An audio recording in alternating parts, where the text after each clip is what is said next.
Los primeros auxilios en emergencias cardiovasculares se centran en la reanimación cardiopulmonar y en acciones inmediatas para suplir las funciones del cerebro y el corazón hasta que llegue ayuda profesional. Se debe tranquilizar a la persona, aflojar su ropa y ayudarla a tomar medicación si la tiene, actuando rápidamente ante síntomas de infarto como dolor en el pecho o dificultad para respirar. El día de hoy en Cuidando mi Salud, primeros auxilios en emergencias cardiovasculares. Comenzamos.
Los primeros auxilios en emergencias cardiovasculares se centran en el reconocimiento inmediato de los síntomas, la llamada rápida a los servicios de emergencia y, si es necesario, iniciar la reanimación cardiopulmonar o usar un desfibrilador externo automático. La atención oportuna es fundamental para la supervivencia. Algunas de las emergencias cardiovasculares más frecuentes son el infarto, el paro cardíaco y el ictus o accidente cerebrovascular. Cada uno de ellos presenta una serie de signos o síntomas particulares que nos ayudarán a identificarlos. Por otra parte, es importante que conozcamos los protocolos de acción en cada procedimiento para poder actuar de manera eficiente y oportuna en el cuidado de la salud y la vida de las víctimas que lo sufren.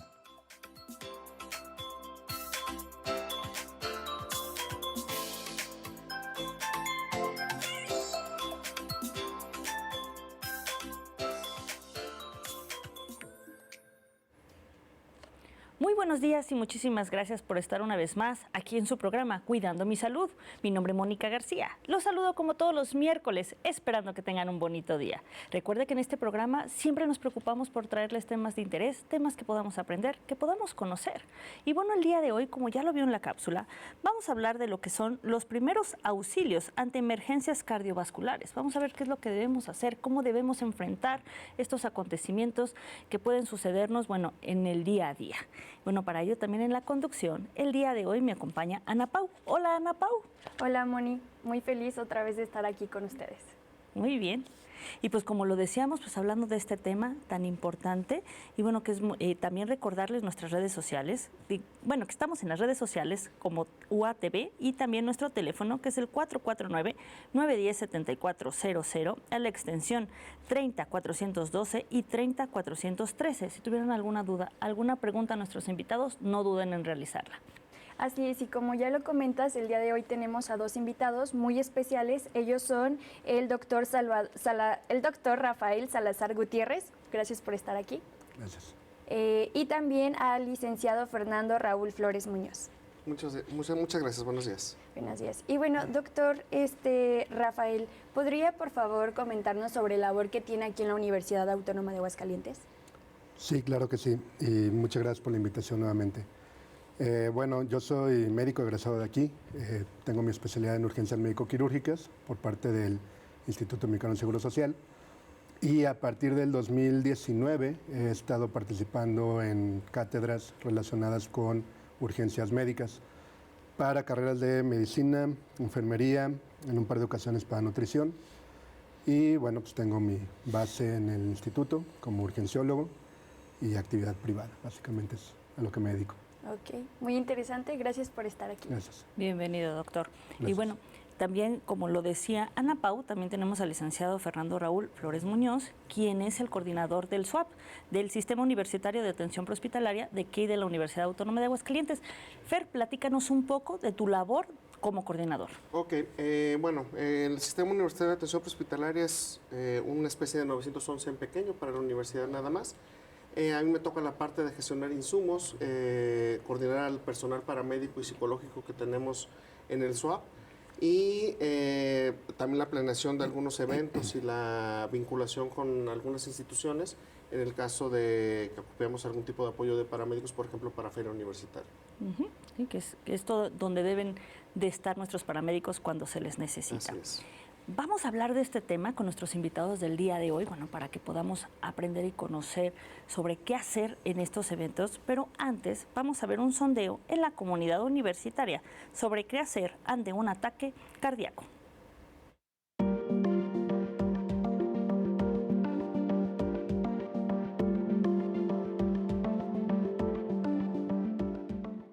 ¿Qué acciones se tienen que realizar cuando una persona le está dando un ataque cardíaco?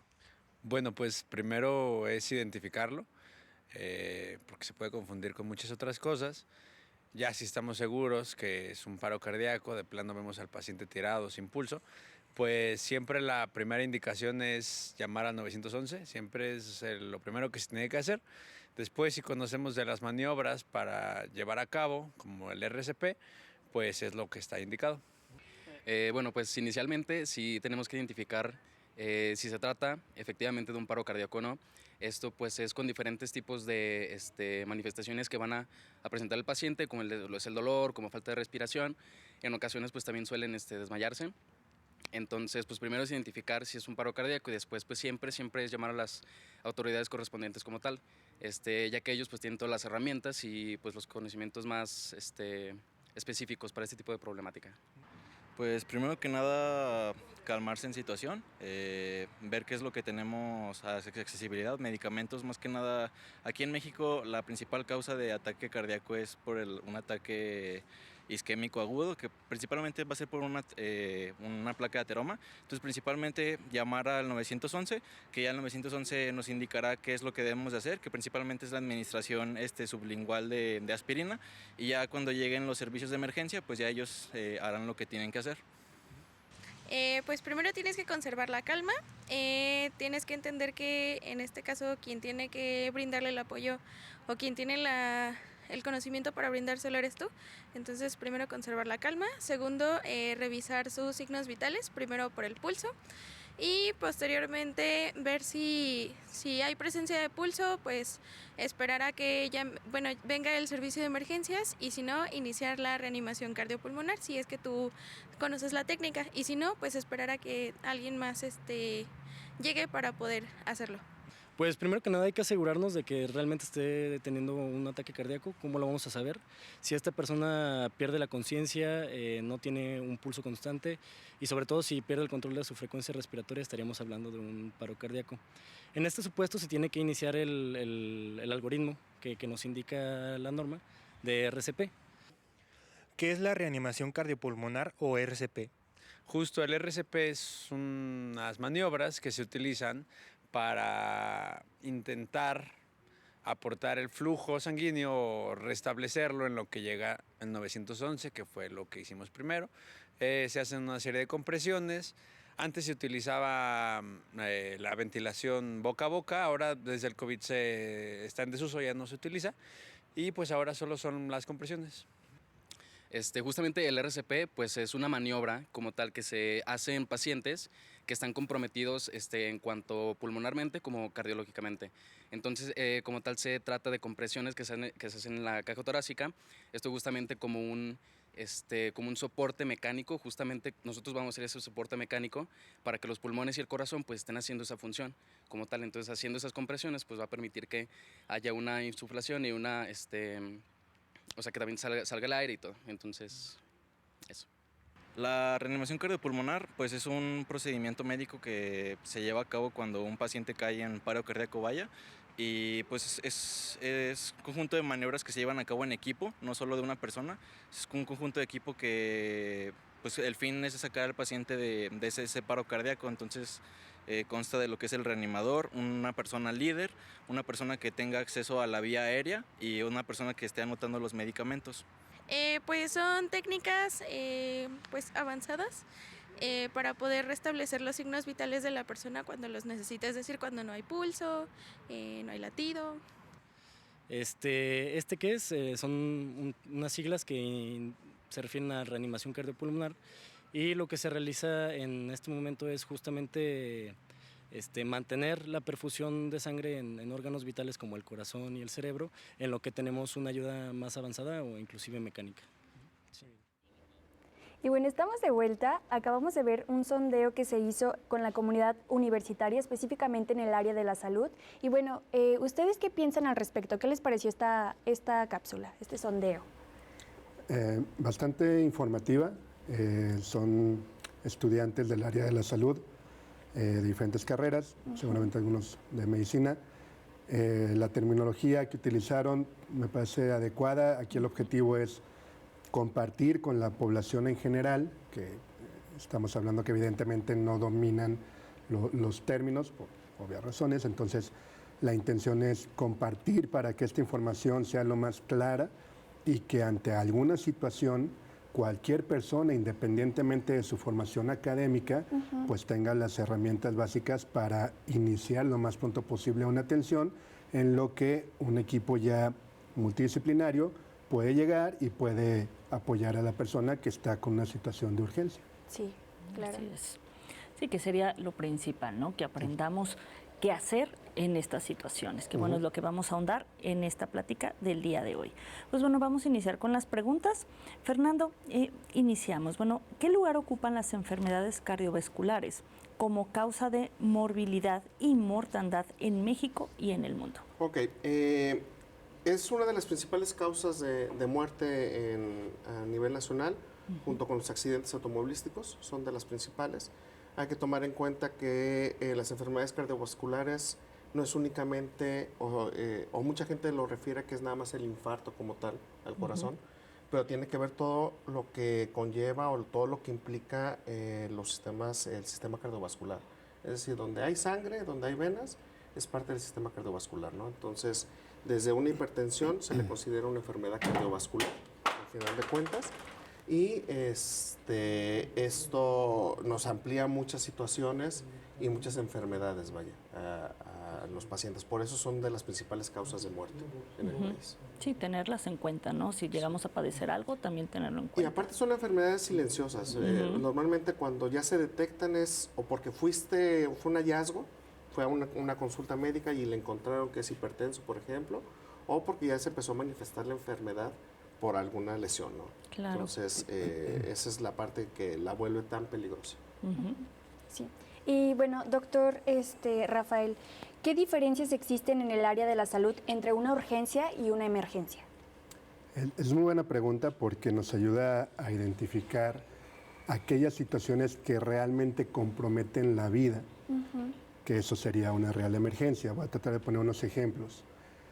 Si una persona presenta un dolor abdominal de forma poco tiempo, le llamamos agudo, digamos minutos a horas, puede ser diferentes situaciones, puede ser un cólico renal, puede ser un problema de apéndice. Es una situación que amerita una atención temprana. Sí. Sin embargo, difícilmente comprometería la vida a menos que no se atienda de una forma temprana. A diferencia de cuando una persona pierde el conocimiento de forma súbita, tiene datos de insuficiencia respiratoria o de que no puede respirar, pues tiene un dolor torácico importante, pierde el conocimiento, convulsiona.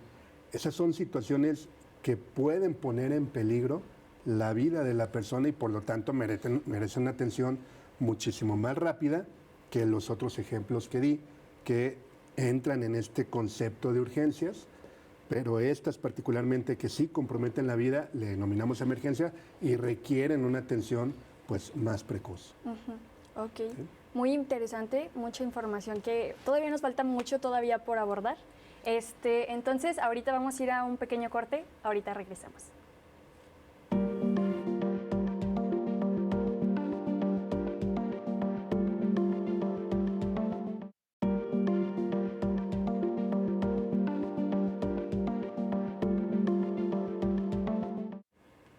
Estamos de regreso. Muchísimas gracias por continuar con nosotros y el placer de su compañía en este su programa Cuidando mi Salud. Recuerda el tema del día de hoy, primeros auxilios ante emergencias cardiovasculares. Bueno, para que aprendamos también sobre este tema, la siguiente cápsula que vamos a ver, bueno, es sobre la maniobra de Heimlich. Vamos a ver a qué se refiere este término y cómo es que debe realizarse.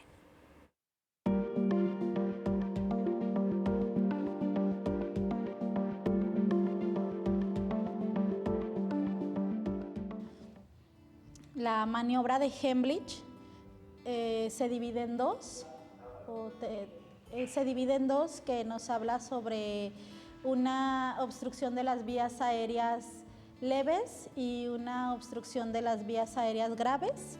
La leve, el paciente emite sonidos, puede llorar, puede hablar, puede toser.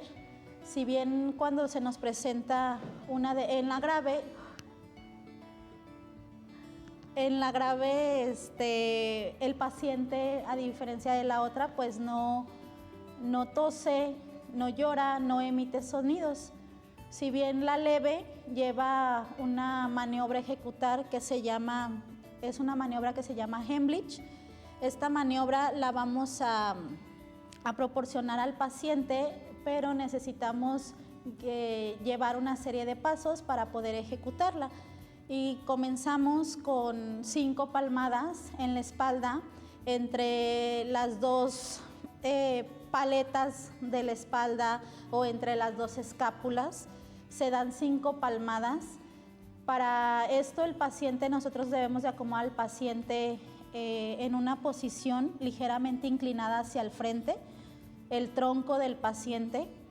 Una vez que dé 5 palmadas en la espalda, voy a abrazar al paciente, me voy a colocar detrás de él, voy a abrazar al paciente, voy a ubicar lo que es el ombligo, me voy a ubicar por mi pulgar, el dedo pulgar, ya sea de la mano izquierda o derecha, se coloca sobre el ombligo. Una vez que se coloca sobre el ombligo, junto únicamente el puño al abdomen y voy a hacer 5 compresiones. Posterior a las 5 compresiones, hago nuevamente 5 palmadas. Posterior a las 5 palmadas, hago nuevamente 5 compresiones y esto lo voy a hacer repetitivamente hasta que el paciente arroje el objeto o caiga inconsciente. Una vez que el paciente cae inconsciente, lo voy a bajar al piso sobre una superficie rígida y voy a empezar con compresiones torácicas para poder seguir solucionando lo que es la asfixia.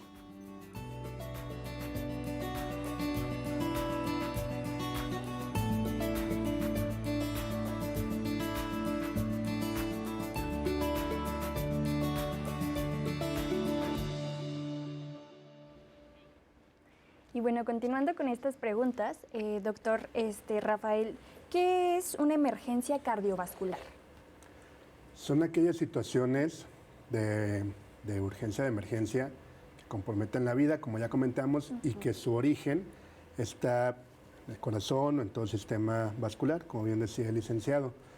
Las más comunes son el infarto agudo del miocardio, que es hoy en día a nivel mundial, de cada 3 muertes, es una por infarto agudo del miocardio, o sea, es bastante común.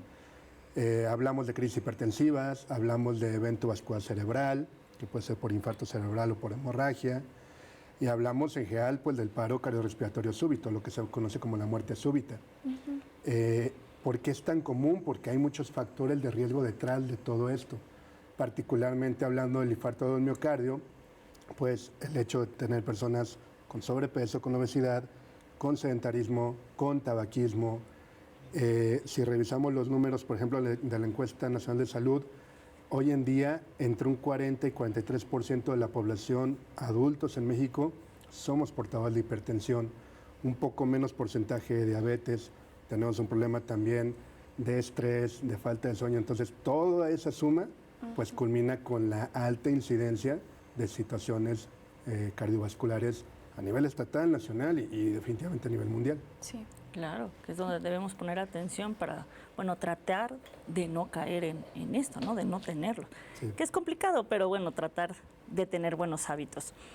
Licenciado Fernando, y bueno, ¿qué es un paro cardiorrespiratorio?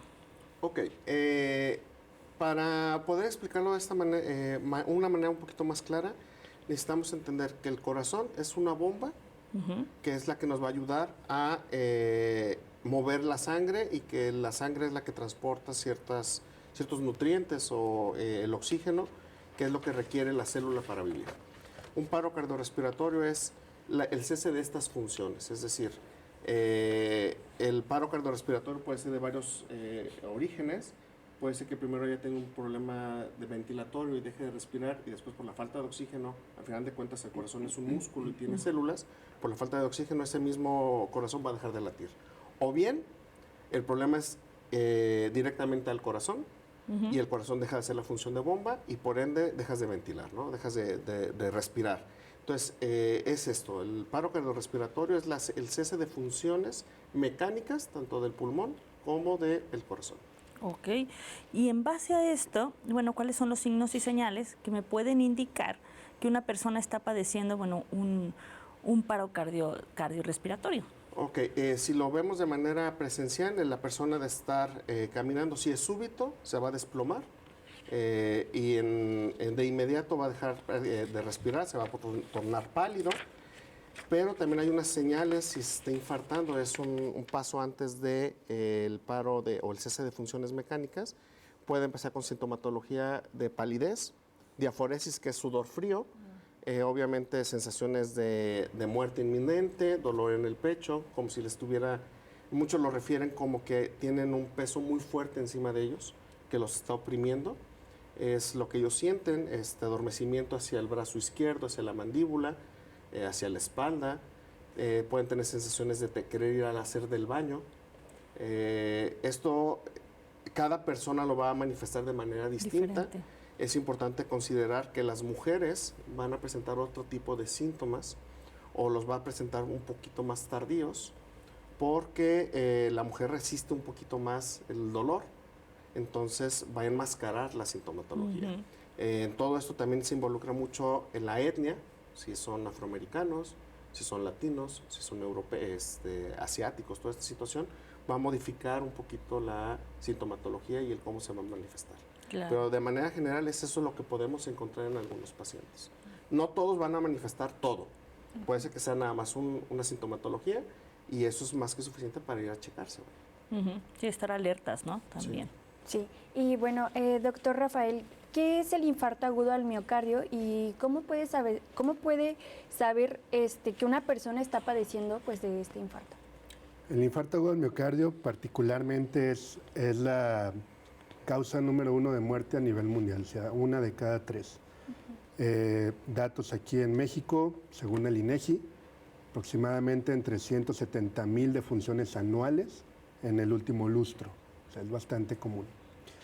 ¿Qué es? Es cuando el corazón sufre una situación en la que no se riega de sangre. Lo más común es que la arteria, que riega cierto territorio del miocardio, del corazón, sufre un taponamiento para la población en general. ¿Qué es lo que pasa? Que previo a esto hubo una placa de colesterol, la llamamos placa de ateroma, que se fue formando a través de semanas, meses y años, por los factores de riesgo previamente que acabamos de mencionar. Y llega un momento donde esta placa de colesterol, que es endeble, se rompe ante un esfuerzo físico.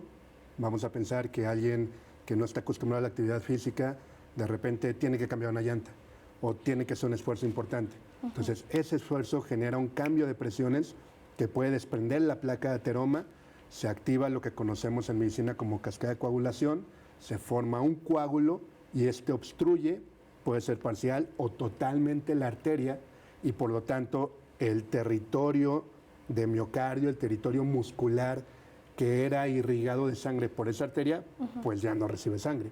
¿Sí? Esa es la causa más común del infarto del miocardio. Hay otros tipos de infarto, pero dada la problemática de factores de riesgo que tenemos, pues ese es el más común. Entonces, cuando esta persona tiene esta situación, va a presentar los síntomas que el licenciado acaba de comentar. Generalmente es un dolor torácico, debe ser licenciado como una opresión, puede irradiar un poquito hacia los brazos, generalmente después del esfuerzo físico, puede haber pérdida del estado de alerta, es decir, se puede desmayar la persona, puede haber algo de náusea, algo de vómito. Generalmente los varones lo podemos presentar a partir de la cuarta década, es decir, desde los 35, 38, 40, 50 años, y generalmente la mujer tiene un par de décadas de protección un poquito más tardío, por factores incluso también hormonales que son protectores al miocardio. Esos son los síntomas que puede presentar una persona y entonces hay que estar bien alerta. Incluso en casa se pueden presentar, en el trabajo se pueden presentar y ante la sospecha inmediatamente pedir apoyo para ir a revisar a esa persona. Sí, claro. Claro, sabemos que esto, como bien lo menciona, bueno, puede suceder en cualquier parte que estemos, eso pendiente siempre. Licenciado Fernando, bueno, ¿qué es un accidente cerebrovascular y con qué otros nombres se les conoce? Bueno, ¿y cuáles son las señales que me indican que esta persona está padeciéndolo? Ok, el accidente cerebrovascular es algo similar al infarto agudo al miocardio. Puede ser por un trombo precisamente que está viajando y al llegar a alguno de los vasos a nivel cerebral se tapa y todo lo que está después de donde está ese tapón empieza a sufrir y empieza a morir por la falta de nutrientes, porque ya no está pasando la sangre para ese lugar. Esa es una de las opciones. La otra opción es que se haga, o con el tiempo, algunos vasitos se pueden empezar a hacer más delgaditos y se hace una especie como de una burbuja, como si fuera una cámara de una bicicleta que de repente se les hace, o le das un golpe a una llanta con una banqueta, se hace un chipotito y esa parte se adelgaza más. Entonces, con algún esfuerzo, o si eres hipertenso, que viene una subida de presión, se rompe. Entonces empieza el sangrado. Entonces puede ser isquémico o puede ser hemorrágico. ¿Sí? Los accidentes cerebrovasculares se pueden conocer también como ictus. Ese es el nuevo nombre que se le da a esta enfermedad. Y bueno, como es a nivel cerebral, vamos a notar problemas motores, de habla, inclusive convulsiones o que se desmaya el paciente, ¿no? Hay una escala que se llama Cincinnati, que evalúa puntos muy específicos para el área de la salud, que es una mala articulación de palabras, es decir, empezamos queremos decir algo y decimos completamente otra cosa. Hay un descenso en la mitad del rostro, se vuelve como chueca, y hay pérdida de fuerza o tono muscular en brazos y piernas, ¿sale? Entonces, cualquier paciente que presente este tipo de síntomas, con que sea uno, es necesario, o ya se le puede considerar que es necesario que vaya a una consulta médica, porque también puede ser transitorio o de manera definitiva, ¿sí? Dentro de los protocolos tenemos una hora para que empiece a recibir una atención definitiva ese paciente en el área de urgencias. Es decir, ya con medicamentos, ya que se le hayan hecho estudios, tomografías, para determinar qué tipo de lesión es la que se está generando, si es por un trombo o si es por una situación hemorrágica. Y dependiendo de la situación, de cómo se hagan los resultados, es el tratamiento que se le va a dar, pero ya es intrahospitalariamente completamente. Claro, importante que sepamos y conozcamos estos síntomas y lo que puede suceder para actuar de manera inmediata. Así es. Vamos a seguir hablando sobre este tema del día de hoy, vamos a seguir aprendiendo y conociendo, pero antes vamos a una pausa. Lo invitamos a que no se vaya.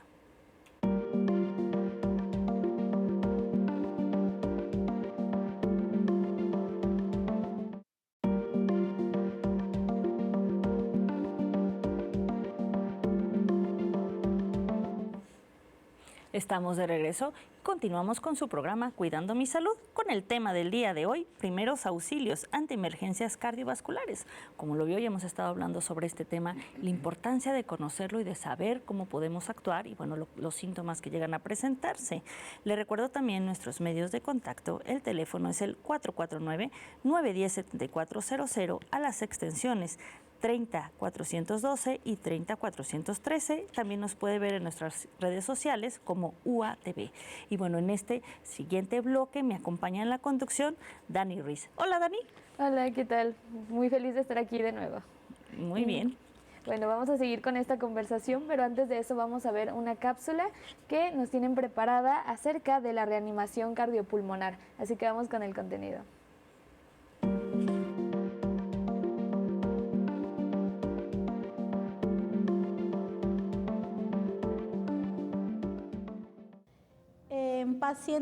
En pacientes que requieren reanimación cardiopulmonar, son pacientes que van a tener ausencia de pulso y ausencia de respiración.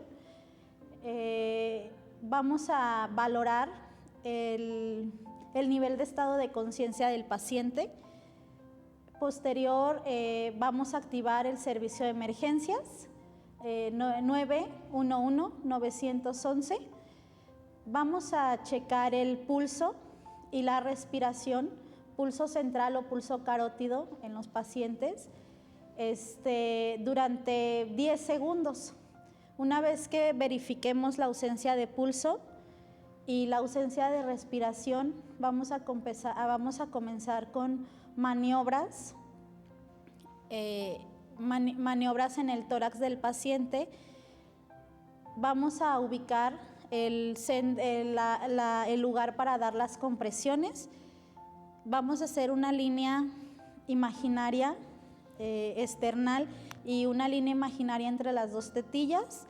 Ahí vamos a colocar el talón de la mano, sea izquierda o derecha, tu mano dominante, y vamos a empezar a comprimir el tórax justo en ese sitio donde se unan los dos puntos. Vamos a empezar a comprimir el tórax. Vamos a dar compresiones con una profundidad de al menos 5 centímetros. Vamos a alcanzar una frecuencia de 100 a 120 compresiones por minuto y vamos a comprimir durante 2 minutos. Una vez que hayan pasado los 2 minutos de las compresiones, vamos a volver a checar el pulso del paciente y su respiración, y una vez que hayamos corroborado si continúa con ausencia de pulso, vamos a seguir con la RCP. Si bien este paciente recobró el pulso y la ventilación, pues lo vamos a mantener ahí en una posición segura hasta que no lleguen los servicios de emergencia.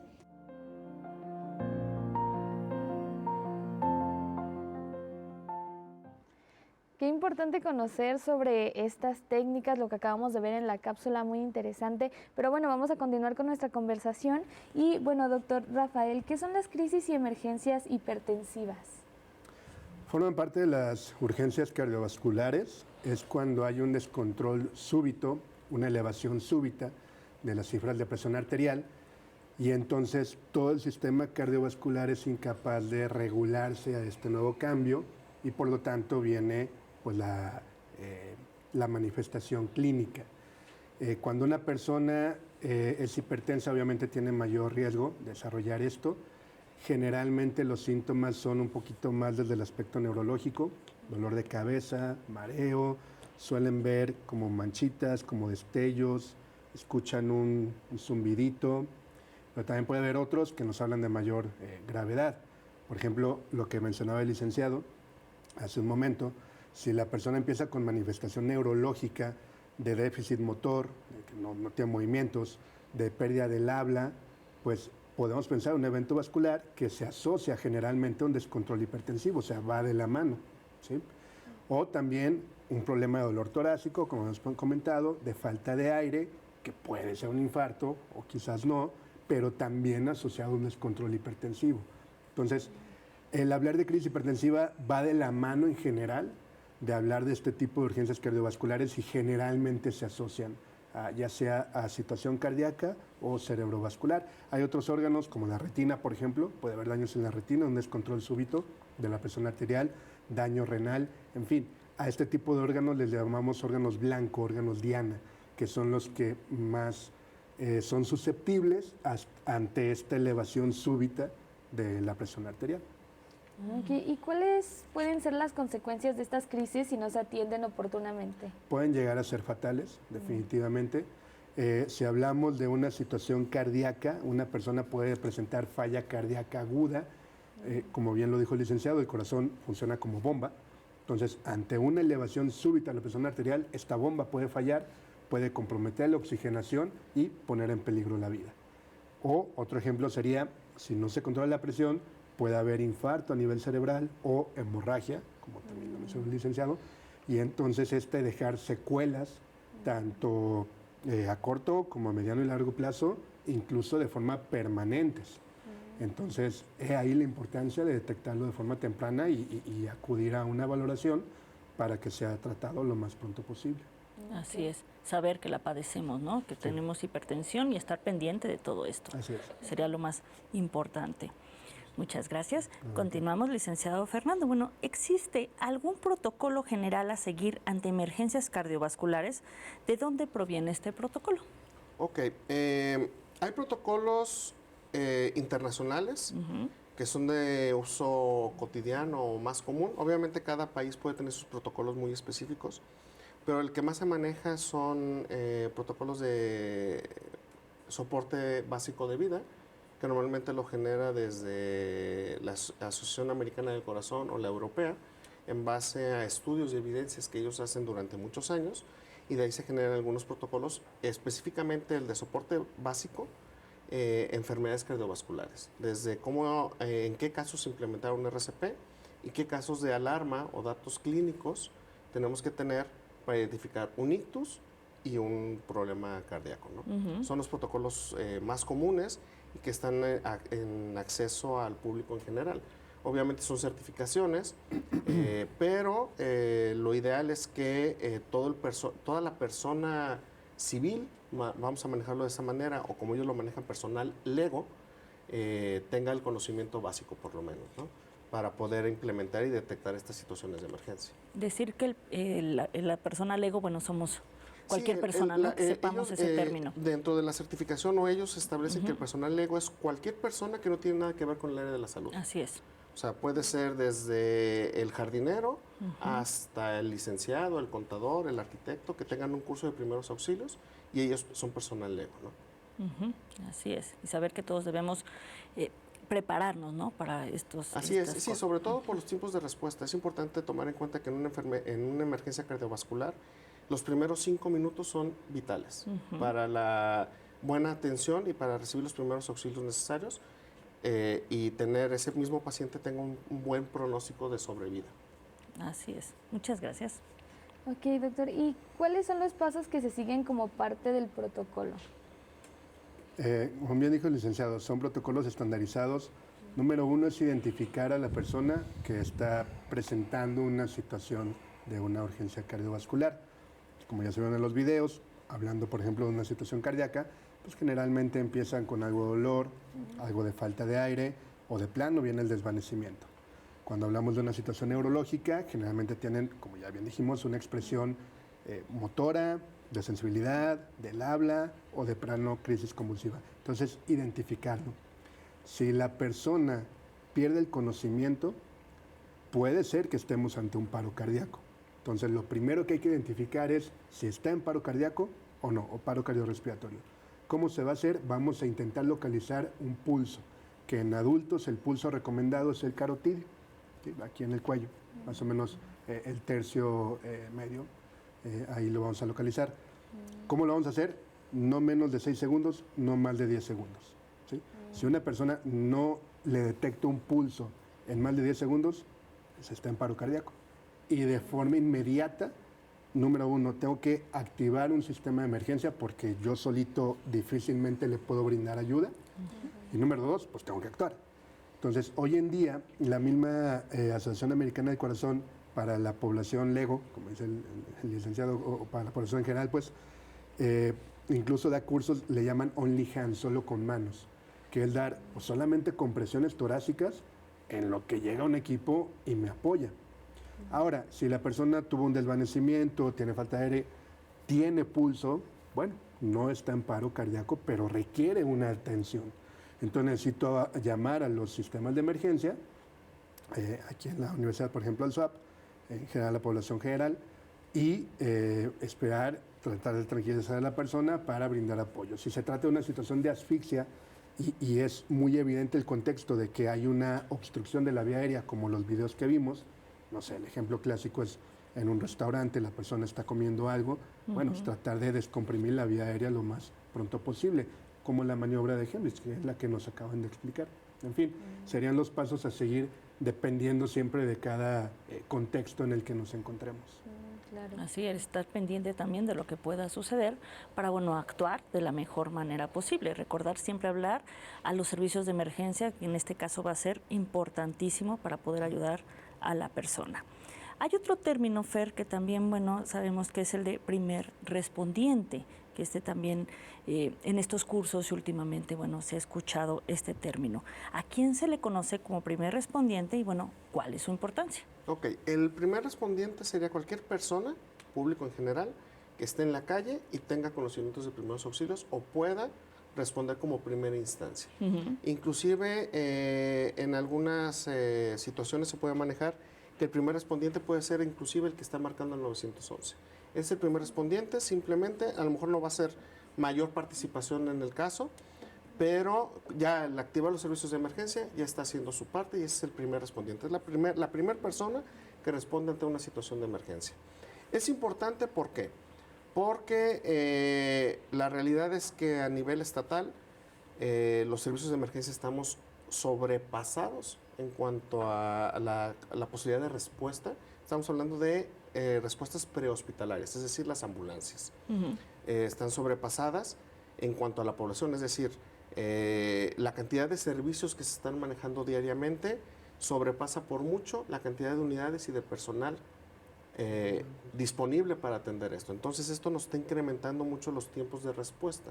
Y como habíamos comentado, los primeros 5 minutos son de suma importancia para un paciente que tiene algún evento cardiovascular o se está asfixiando, vaya.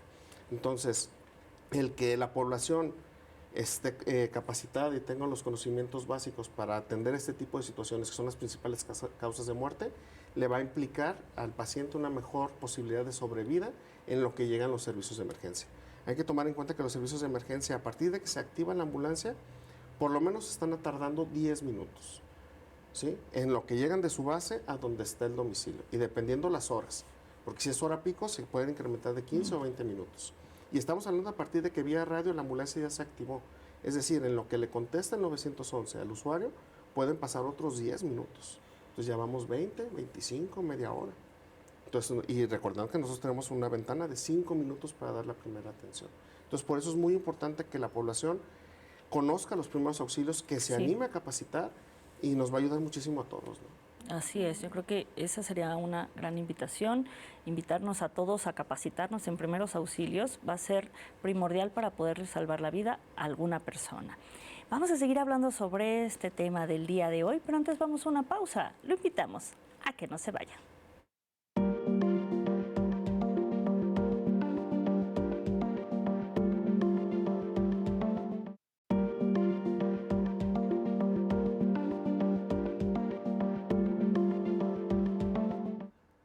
Estamos de vuelta en Cuidando mi Salud y bueno, antes de irnos a corte hablábamos de lo importante que es que todos conozcamos acerca de los primeros auxilios, porque bueno, esto puede ayudarnos a nosotros mismos y ayudar también a las demás personas. Y bueno, vamos a continuar con esta conversación y doctor Rafael, ¿qué es la reanimación cardiopulmonar y en qué casos se utiliza?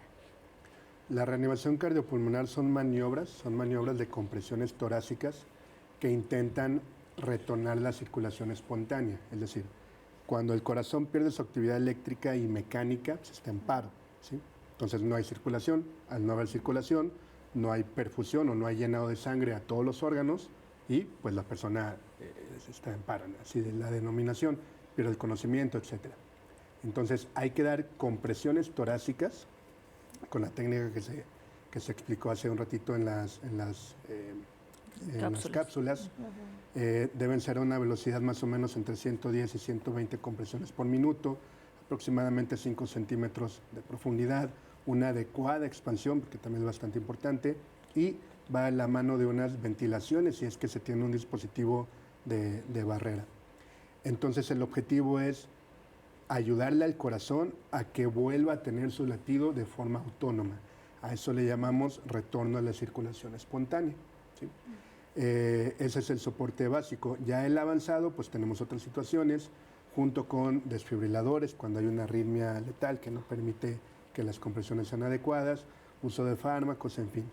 Para la población en general es fundamental que tengamos en mente el concepto de compresiones torácicas, pues para el momento que se ofrezca, inmediatamente brindarlas, y así es como inicia la RCP, la reanimación cardiopulmonar. Okay. Estas compresiones, ¿cuánto tiempo es lo que debe durar, Fer? Porque sabemos que también es un tiempo, ¿no? Es complicado poner un tiempo. La realidad es que si estamos en la calle, ya sea, como dice el doctor, cuando hay un retorno a la circulación de manera espontánea, se tienen que suspender la reanimación cardiopulmonar. Pero si no es hasta que lleguen los servicios de emergencia y te lleguen a relevar, que retorne a circulación espontánea, o de plano si ya estamos fatigados, cansados, porque llevamos a lo mejor media hora dando un RCP, pues en ese momento se tiene que suspender la reanimación, ¿no? Tomando en cuenta que al suspenderla, obviamente el paciente va a estar muerto, va a fallecer. Desde que está en paro cardiorrespiratorio, clínicamente está muerto, porque ya no hay una función mecánica que esté manteniendo la vida.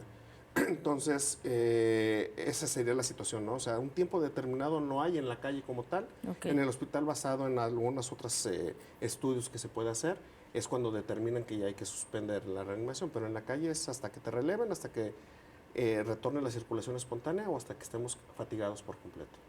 Ok, tomarlo en cuenta siempre. Y algo muy importante, hablábamos de lo importante que es que nos capacitemos en torno a estos temas, pero ¿deberíamos intentar la reanimación cardiopulmonar si no estamos capacitados ante una emergencia? Lo ideal es tener una capacitación previa. Se entiende que, lamentablemente, la mayoría de la población no la tiene. ¿Sí? Hoy en día hay mucha información. Entonces, yo creo que también es responsabilidad como sociedad y averiguar dónde hay cursos, dónde los puedo tomar, incluso a través de cursos virtuales, por lo menos tener la teoría, y ante una situación, bueno, tratar de brindar ayuda. Al final de cuentas es brindarle ayuda a una persona que lo está requiriendo. Entonces, no hay peor situación que el paro cardíaco. Es decir, no hay mayor estado de gravedad, ¿sí? No existe mayor estado de gravedad que un paro cardíaco. Entonces, ¿qué es lo peor que puede pasar? Pues que la persona va a fallecer, ¿sí? Si yo no hago ni el mínimo intento de brindarle apoyo, pues la persona va a fallecer. Claro. ¿Sí? Entonces, yo creo que número uno es la responsabilidad de capacitarme, y número dos, tenga el nivel de conocimientos que tenga, y si llega a ser muy básico, pues aún así tratar de brindar ayuda. Como ya bien dijo el licenciado, activar el sistema de emergencia ya es ayudar. Pedir apoyo ya es ayudar. Pero obviamente, pues hay que darle las compresiones en el caso del paro cardíaco. Entonces, por eso les decía, incluso la Asociación Americana del Corazón, en internet están estos cursos que son videos, y pues por lo menos uno se puede dar una idea de, digo, para la población general, de cómo dar unas compresiones, cómo hacer una maniobra de Heimlich, cómo dar estos primeros auxilios. Pero definitivamente lo ideal, pues es tomar un curso presencial y tener una certificación. Claro. Sí, yo creo que como lo mencionamos, esta sería, bueno, lo vamos a seguir hablando a lo largo del programa, pero sí estar interesados y bueno, en tomar estos cursos va a ser lo primordial, ¿no? Lo más importante.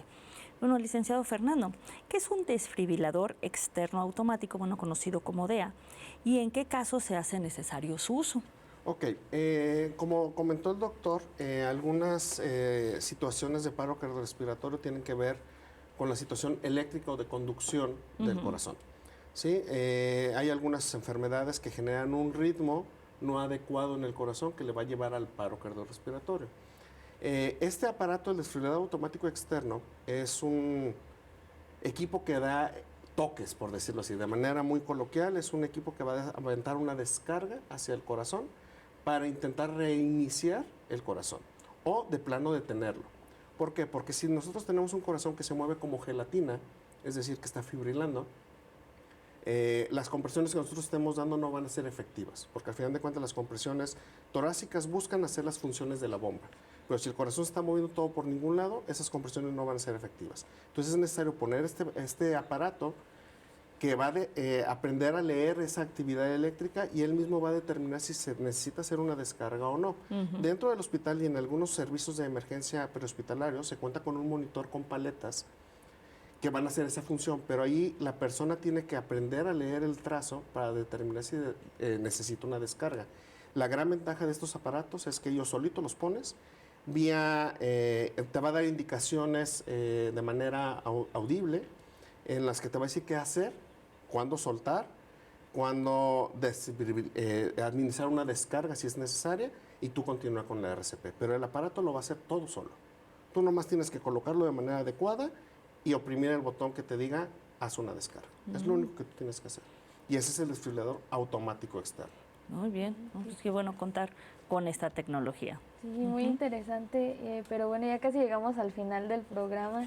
Y bueno, doctor Rafael, ¿nos podrías decir de manera muy breve, entonces, qué tenemos que hacer si nos encontramos ante una situación de emergencia? Lo primero es tener calma, lo primero es estar tranquilos, identificar si la persona, hablando particularmente del paro cardíaco, si se encuentra, si está presentando paro cardíaco, ya explicamos cómo, la persona va a tener un desvanecimiento, entonces si es adulto, inmediatamente el pulso del cuello, o sea, un pulso carotídeo. 10 segundos no lo tiene, hay que empezar con compresiones, no debo perder más tiempo y pedir apoyo, ¿sí? Esa sería la situación. En dado caso de que no, de que sea una situación de asfixia, y como explicamos hace un momento, es evidente, no sé, es un niño pequeñito que está jugando con un Lego y de repente tiene datos de asfixia, pues, lo más lógico es pensar que se comió el Lego, ¿no? Y que está ahí en vía aérea. Entonces iniciar las maniobras, lo mismo con un adulto en un restaurante.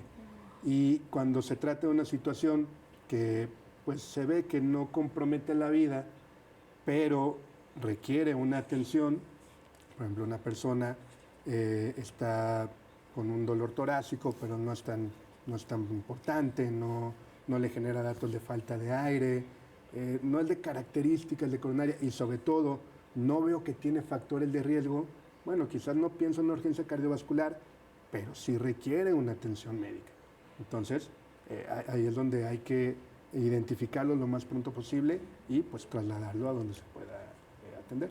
Así es, pues poner atención en estos casos siempre y bueno, estar pendientes de cualquier situación que se pueda suscitar, activar servicios de emergencia va a ser siempre lo mejor. Pues muchísimas gracias por habernos acompañado el día de hoy. Dani, muchas gracias por haberme acompañado en la conducción. También agradezco a Ana Pau por haber estado en el bloque anterior. A ustedes, nuestro público, muchísimas gracias por habernos acompañado en este programa. Los esperamos el próximo programa con nutrición en la mujer en diferentes etapas de la vida. Bueno, vamos a hablar sobre este tema. Mi nombre es Mónica García. Los esperamos el siguiente programa con otro tema igual de interesante.